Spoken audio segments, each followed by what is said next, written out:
শনিবার থেকে রাজ্য জুড়ে শুরু হয়ে যাচ্ছে ভোটার শুনানি পর্ব। প্রথম দফাতে কি হয়েছে, ভোটারদের জন্য খসড়া ভোটার তালিকা প্রকাশ করেছিল নির্বাচন কমিশন। খসড়া ভোটার তালিকা প্রকাশ করার পরে সেকেন্ড ধাপে, অর্থাৎ যেটা সব থেকে ক্রুশিয়াল ধাপ, সেটা হচ্ছে এই শুনানি পর্ব, অর্থাৎ ঝাড়াই বাছাইয়ের পর্ব।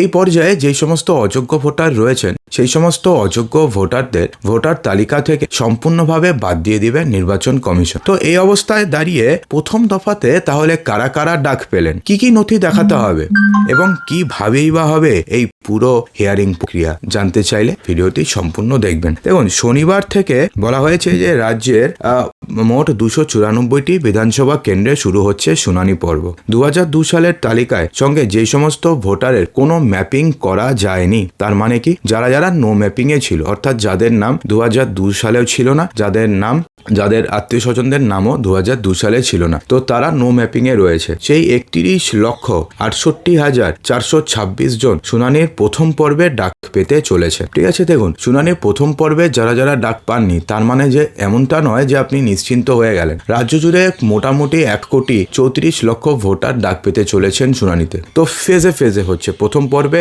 নো ম্যাপিং, অর্থাৎ যাদের কোনো ম্যাপিংই হয়নি।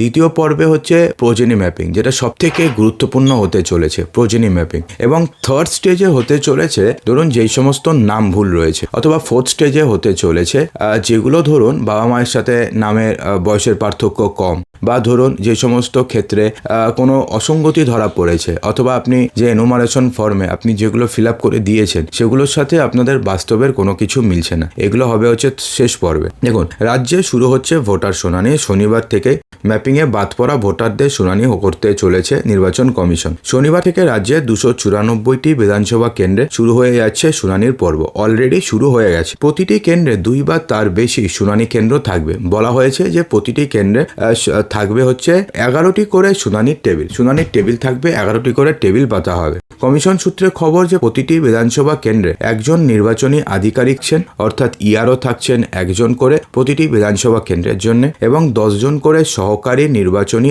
আধিকারিক, অর্থাৎ এই ইআরও থাকছেন 10 জন করে, এবং একজন করে থাকছেন হচ্ছে ইআরও। এই ইআরও এবং এই ইআরওদের হাতেই রয়েছে ভোটারদের শুনানির মূল দায়িত্ব, অর্থাৎ এরাই সমস্ত প্রক্রিয়াটি করবেন। এছাড়াও 11 জন মাইক্রো অবজারভার গোটা প্রক্রিয়ার নজরদারির দায়িত্বে থাকবেন, অর্থাৎ প্রতিটি টেবিলে একজন করে থাকবেন মাইক্রো অবজারভার, অর্থাৎ একটা টেবিল রয়েছে সেখানে একজন আরো আধিকারিক থাকবেন, তার মধ্যে একজন থাকবেন এই ইআরও, অর্থাৎ সহকারী ইআরও, এবং একজন থাকবেন মাইক্রো অবজারভার, অর্থাৎ আরো অনেকজন থাকবে। ঠিক আছে, এনুমারেশন ফর্মে কিভাবে যাচাই করতে হবে, শুনানির জন্য ভোটাররা যে নথি জমা দিচ্ছেন কিভাবে খতিয়ে দেখতে হবে, সেই সব বিষয়ে বুধবার সহ 4,000-এরও বেশি মাইক্রো অবজারভারদের বুঝিয়ে দেওয়া হয়েছে। এছাড়াও বুথ স্তরের আধিকারিক, অর্থাৎ বিএলও যারা রয়েছেন, এবং অনুমতি সাপেক্ষে বিএলএ সুপারভাইজার শুনানিতে থাকতে পারবেন, অর্থাৎ বিএলও যিনি রয়েছেন ওনারাও শুনানিতে থাকবেন, এবং যদি কাউকে স্পেশাল অর্ডার দেওয়া হয় তাহলে বিএলওরাও এই শুনানি পর্বে থাকতে পারবেন।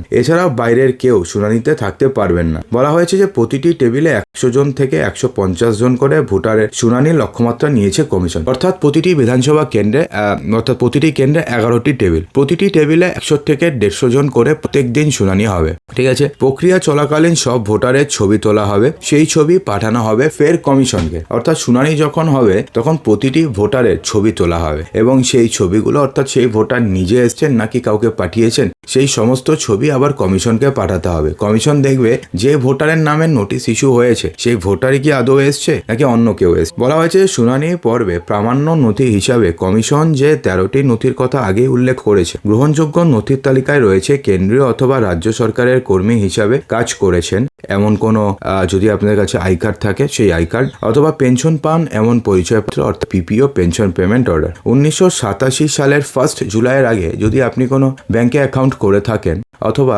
যদি আপনি পোস্ট অফিসে কোনো অ্যাকাউন্ট করে থাকেন, অথবা এলআইসি, স্থানীয় পাসপোর্টের দেওয়া যে কোনো নথি, জন্ম শংসাপত্র, পাসপোর্ট, মাধ্যমিক বা তার অধিক যে কোনো শিক্ষাগত যোগ্যতার শংসাপত্র যদি আপনি দেখাতে পারেন, রাজ্য সরকারের উপযুক্ত কর্তৃপক্ষের দেওয়া বাসস্থানের শংসাপত্র, অর্থাৎ domicile certificate, forest right certificate, জাতিগত শংসাপত্র, এসসি, এসটি এবং ওবিসির ক্ষেত্রে 2010 সালের আগে, কারণ 2010 সালের পরে যেই সমস্ত ওবিসি সার্টিফিকেটগুলোকে ইস্যু করা হয়েছে বা যেই সমস্ত কাস্টগুলোকে অ্যাড করা হয়েছে তাদের কিন্তু ইতিমধ্যে খারিজ করেছে কলকাতা হাইকোর্ট। এবং কলকাতা হাইকোর্ট যতক্ষণ না পর্যন্ত কিছু অর্ডার দিচ্ছে ততক্ষণ পর্যন্ত যদি আপনাদের নাম বা আপনার টাইটেল 2010-এর পরে ওবিসি তালিকাভুক্ত হয়ে থাকে তাহলে সেগুলো আপাতত গ্রহণযোগ্য হবে না। ঠিক আছে, এছাড়া কোনো নাগরিকের ন্যাশনাল রেজিস্টার এনআরসি যদি আপনাদের করা থাকে স্থানীয় প্রশাসনের দেওয়া পারিবারিক রেজিস্টার, জমি অথবা বাড়ির দলিল দেখালেও হবে। এর মধ্যে যে কোনো একটি নথি দিতে হবে, তবে প্রয়োজনে একাধিক নথিও দেখাতে হতে পারে নো ম্যাপিং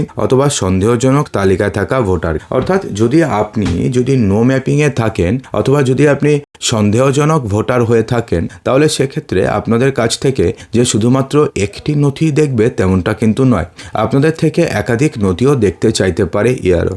এছাড়া কমিশনের তরফে জানানো হয়েছে যে সিএ শংসাপত্র দেখালে ভোটার হওয়ার জন্য আবেদন করা যাবে। ফর্ম 6 পূরণ করে আবেদন করতে হবে। দেখুন, ভোটার তালিকায় বিশেষ ও নিবিড় সংশোধন এর প্রথম পর্বে এনুমারেশন ফর্ম পূরণ করেছিলেন ভোটাররা। খসড়া তালিকাতেও প্রকাশিত হয়ে গিয়েছে। দ্বিতীয় পর্বে এবার শুরু হয়েছে আসল ঝাড়াই বাছাইয়ের কাজ। যে ভোটারদের তথ্য নিয়ে কমিশন পুরোপুরি সন্তুষ্ট হচ্ছে না, আপনি সম্পূর্ণভাবে ঠিকঠাক এসআইআর ফর্ম ফিল আপ করে দিয়েছেন, কিন্তু কমিশনের মনে হচ্ছে যে আপনি কোনো ভুল করেছেন অথবা আপনি কোনো মিস ইনফরমেশন দিয়েছেন, তো সেক্ষেত্রে শুনানির মাধ্যমে তাদের তথ্য যাচাই করার সিদ্ধান্ত নিয়েছে কমিশন।